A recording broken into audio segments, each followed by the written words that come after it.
जोहार साथियों, झारखंड को प्रकृति ने अप्रतिम सौंदर्य और असीमित पर्यटन स्थलों से नवाजा है। 76% जंगलों से घिरा हुआ है।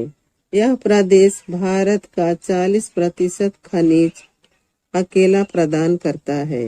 झारखंड का मशहूर जिला जो अपने स्टील प्लांट के लिए पूरे एशिया में प्रसिद्ध है।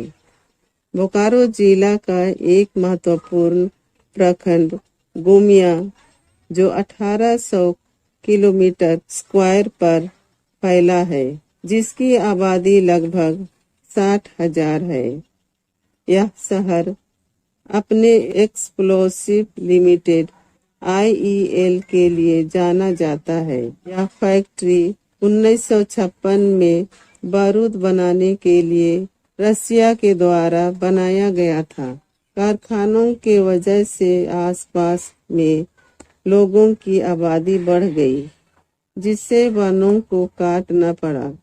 यहाँ स्थित कोयला खदानों के क्षेत्र के फैलाव के कारण जंगल लुप्त हो रही है। जैसे जैसे जंगली जानवरों के रहने की जगह सिमटते जा रही है, वैसे ही इंसानों और जंगली जानवरों के बीच संघर्ष की घटनाएं बढ़ती जा रही है। खाने की कमी के कारण हाथी इंसानी बस्ती में रुख कर रहे हैं। झारखंड में 17 हाथियों का झुंड की पहचान रिपोर्ट में की गई है। पिछले 5 सालों में 462 और एक साल के अंदर 133 बेकसूर लोगों की मृत्यु हाथी के कुचलने से हुई है। IEL थाना क्षेत्र के परमाटार गांव में 30 सितंबर 2023 रात 17 हाथियों का एक झुंड आया था, जिससे लोगों का फसल बर्बाद करने के साथ साथ 6 परिवारों को बेघर कर दिया। काड़ा गरू चराने के लिए तो देखा और हम लोग बताया कि अरे हाथी तो आ रहा है, नदी पार होके आ रहा था और हम लोग भाग रहे थे।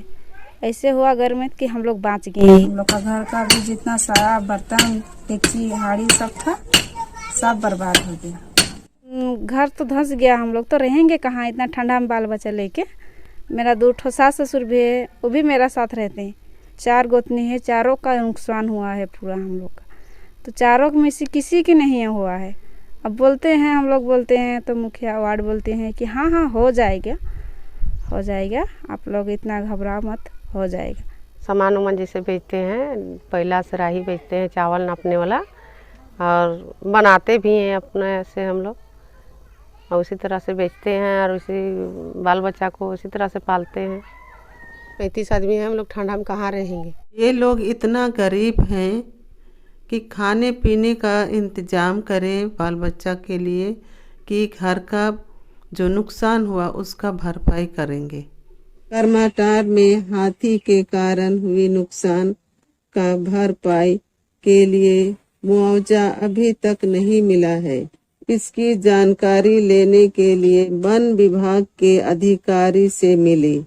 उन्होंने बताया कि हमारे गोमिया दफ्तर से सारी कागजी कार्रवाई हो चुकी है, पर सरकार द्वारा मुआवजे के लिए साल में 2 बार ही फंड आता है, जिससे अभी फंड की कमी होने के कारण लोगों को भरपाई का पैसा नहीं मिला है।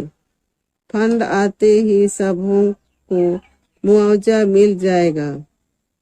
हम आम तौर पर खनन के लिए या कारखाने बनाने के लिए जंगलों को काटते हैं, लेकिन हम जानते हैं कि कोयला कारखाने और खनिज हमारे आधुनिक युग के लिए बहुत आवश्यक है।